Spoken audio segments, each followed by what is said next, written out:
Saygıdeğer izleyicilerimiz, bildiğiniz üzere pek çok vatandaşımız Türkiye'deki tatilini tamamlayarak Avrupa'ya dönmeye başladı.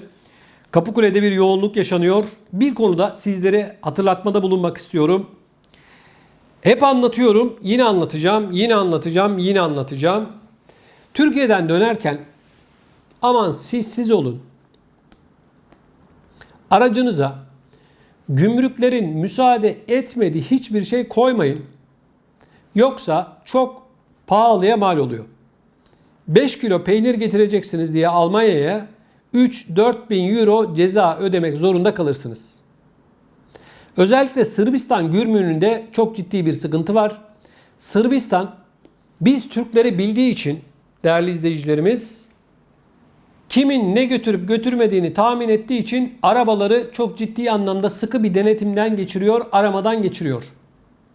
Onun için 2-3-4 bin euro civarında paralar ödememek için aman dikkat edin, aracınıza gümrüklerin istemediği hiçbir şey koymayın. Hele hele altın, para gibi değerli şeyleri de kesinlikle ve kesinlikle aracınızda bulundurmayın. Bir kişi 18 yaşın üzerinde en fazla 9.999 euro ile geçebilir gümrükten. Eğer 18 yaşın üzerinde büyükler varsa 9.999 euro ile çarpacaksınız. Ama herkesin parası kendi cüzdanında, kendi çantasında olacak. Örneğin 5 tane kişi var araçta. Hepsi 18 yaşından büyük diyelim. Herkesin parası bir çantada olmayacak. Kaç kişi varsa hepsi cebine koyacak ya da cüzdanına koyacak. Bunu söylüyor gümrük kuralları Avrupa'da arkadaşlar. Peynirdi, çökelikti, yok bilmem lahmacundu, oydu, buydu. Yok bilmem çeyrek altındı, şuydu buydu, sakın ola ki bunları götürmeyin arkadaşlar. Eğer aranırsanız 150-200 lira Türkiye'de verdiğiniz peynir, 5 kilo peynir size 1500, 2000, 3000 euroya kadar mal olabilir. Aman dikkat edin. Gümrük kuralları şunu söylüyor. Diyor ki kişinin yolda tüketeceği kadar yanına gıda ürünü alabilir. Şimdi biz bir araştırma yaptık. Kapıkule'ye gittiğimde şunu sordum. Türkiye'den Avrupa'ya en çok ne götürüyorsunuz diye. Bakın en çok götürülen şeyler. Salça, peynir, kuru yemiş, mantı, kavurma, nohut, bulgur, pastırma ve sucuk. Evet değerli izleyicilerimiz, gurbetçilerimizin Türkiye'den Avrupa'ya getirdiği gıda ürünleri bunlar. Şimdi ben bunu biliyorum. 8-10 kişiye konuşarak not aldım bunları Kapıkule'de. Sırp gümrüğü benim 500 katımı biliyor. Onun için aman dikkat edin. Bakın bu sigara ile ilgili de çok sıkıntı oluyor. Sigara ile ilgili yol boyunca bu Sıla yolunda arkadaşlar 2 paketten fazla yanınızda bulundurmayın deniliyor. 2 karton değil, 2 paket. O nedenle aman dikkat edin. Dönüşte bunun yanı sıra şunu da unuttum. Çay, evet Türk çayı da çok sayıda vatandaşımız tarafından Avrupa'ya getiriliyor. Aman dikkat edin. Yolda yakalanırsanız paranız gider. Onları da çöpe atıyorlar. Yani parayı verince de kurtulamıyorsun. Yani biraz ceviz yiyeceğim diye, kuru yemiş yiyeceğim diye ya da birazcık peynir, çökelik yiyeceğim diye yani 3-4 bin eurodan olmayın. Gerekirse Almanya'da her şey var, Fransa'da her şey var. 3-5 euro fazla ver. Bir şey olmaz. Yani bir yerin eksilmez. Yolda paranı o Sırplara niye kaptırıyorsun? Bulgarlara niye kaptırıyorsun? Biliyorlar adamlar. İzin sezonu gelince bunlar elini ovuşturuyor. Aha diyor Türkler geldi. Ben hep anlattım, anlatıyorum. Özellikle Sırbistan'da ne paralar yakalıyorlar. Bugüne kadar son 10 yılda Sırbistan gümrüğünde Türklere ait 30 milyon euro para yakalandı. 30 milyon. Daha geçen 127 bin euro yakalandı. Bundan bir hafta önce anlattım bunu. Beni takip edenler bilir. 2 tane yastığın içerisinde 200 bin euro ve 200 bin euro değerinde altın 2 yastığın içerisine koymuşlar. Sırp gümrüğünde arıyorlar. Kadın arabadan iniyorlar. Tabi araba yapılacak ya. Yastıkları da koltuğunun altına koymuş. Sanıyor ki aramayacaklar. Uyanığız ya biz. Biz Türkler dünyanın en uyanık insanlarıyız. Sırplar bir şey bilmiyor sözde. Arabayı arıyorlar, bir şey yok. Sonra kadın diyor, böyle duruyor tabii, yastıkları koymuş.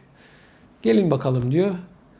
Ne var diyor, bu yastıkları koy bakayım masaya diyor. Koyuyor arama masasına. Bir şey yok diyor. Ne olacak? Yani yatıyorum diyor bu şeyde. Başımı dayıyorum diyor. Yalnız o kadar çok şüphe çekiyor ki. Belki arabada koysa, kalsaydı aramayacaklardı o yastığı. Neyse ararlardı da.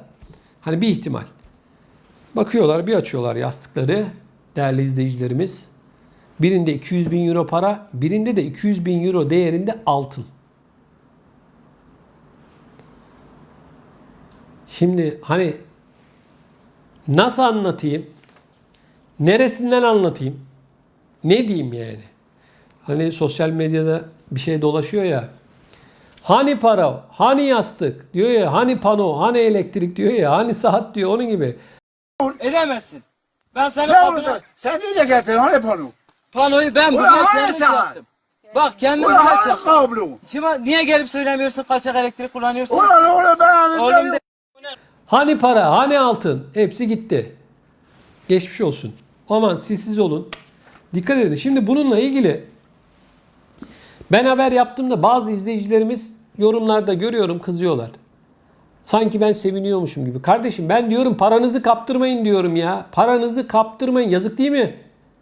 Paranızı kaptırmayın. Ne parası olursa olsun para senin mi değil mi? Niye kaptırıyorsun? Ben bunu söylüyorum. Ne sevinmesi kardeşim? Ya bir sürü parayı getirme yöntemi var. Bankadan transfer et. Transfer şirketleri var. O var, bu var. Ya ne gerek var şimdi böyle bir şeye? Sırpları zengin ediyoruz. Bak başta Sırplar ve Bulgarlar olmak üzere. Hemen soruyor komşu, gümrük var mı diyor. Gümrük yani bu arabada bir şey var mı? Yok, bir şey yok. Çek sağa bir arayalım bir diyor. Yarım saat arıyorlar. Icığına cıcığına kadar arabanın her şeyine bakıyorlar. Anlatıyoruz ya, getirmeyin diyoruz ya. Getirmeyin yani. Götürmeyin de. Sırplara paranızı lütfen ya da diğer gümrükçülere kaptırmayın. Sadece Sırbistan değil, Bulgaristan'da da sorun var. Aman aman dikkat edin. Çünkü değerli izleyicilerimiz, Sırplar bizi biliyorlar. Çökeleği de biliyorlar, peyniri de biliyorlar. Lahmacunu da biliyor, cevizi de biliyor. Hepsini biliyor. Bizim kadar biliyorlar yani. Aman mantıyı da biliyorlar bak. Dikkat edin. Saygıdeğer izleyicilerimiz, içinde bulunduğumuz günlerde Fransa'da sokaklar çok hareketli. Bildiğiniz üzere geçtiğimiz günlerde koronavirüs yasası onaylanmıştı. Bazı meslek gruplarına aşı olmak artık zorunlu hale geldi. Bununla ilgili gelişmeler var. Fransa'daki son durumu hemen sizlere aktarmak istiyorum. Fransa'da Anayasa Konseyi yüz binlerce kişinin katıldığı gösterilerle protesto edilen bazı meslek gruplarına aşı zorunluluğu ve sağlık ruhsatı uygulaması getiren yeni tip koronavirüs ile mücadele yasasını bazı değişikliklerle onayladı. Konseyden yapılan açıklamada hükümetin hastane ve bakım evi çalışanları ile itfaiyecilere getirilen aşı zorunluluğu belli mekanlara girişlerde COVID-19 sağlık ruhsatı beyan etme uygulamasıyla sağlığın korunmasının hedeflendiği vurgulandı. COVID-19 hastalarına 10 gün karantina zorunluluğunu gerekli, uygun ve orantılı bulmadığı için onaylamayan konsey, geçici veya süreli sözleşmeyle çalışan işçilerin iş yeri sahibinin COVID-19 ruhsatı talebini reddetmeleri halinde sözleşmelerinin sonlandırılması maddesini de kabul etmedi. Anayasa Komisyonu, süresiz sözleşmeyle çalışan işçilerin ise işverenin COVID-19 ruhsatı talebini reddetmeleri halinde maaşlarının kesilmesini onayladı. Yani değerli izleyicilerimiz, bir iş yerinde Fransa'da çalışıyorsanız, süresiz sözleşmeniz varsa, eğer işvereniniz de sizin aşı yapmanızı zorunlu hale getiriyorsa, siz buna itiraz ederseniz maaşınızda kesinti yapabilecek. Parlamentodan geçtiğimiz günlerde geçen COVID-19 ile mücadele yasası Anayasa Konseyi'nin onaylamasıyla artık yürürlüğe girdi. Yasa, hastane ve bakım evi çalışanlarına, itfaiyecilere COVID-19 aşısını zorunlu hale getirdi. Yasa, belli etkinlik ve mekanlara girişlerde COVID-19 aşısı olduğunu belgelemeyi, son 48 saatte yapılmış PCR testi sonucunu göstermeyi ya da son 6 ayda hastalığa yakalanıp iyileştiğini kanıtlamayı gerektiren Covid-19 ruhsat uygulamasını konser gibi geniş katılımlı etkinliklerin yanı sıra kafe, restoran, düğün, hastane, toplu taşıma, iç uçuşlar, bakım evleri, şehirler arası trenler ve 50 kişiden fazla kapasiteli kapalı mekanlar ile eğlence parklarında da zorunlu hale getirdi. Yani düğüne gittiniz Fransa'da, kapıda göstermek zorundasınız. Testiniz negatif mi ya da aşı oldunuz mu ya da son 6 ay içerisinde koronavirüsü atlattınız mı? Bunu belgelemek zorundasınız. O nedenle düğüne falan gidecekseniz dikkat edin.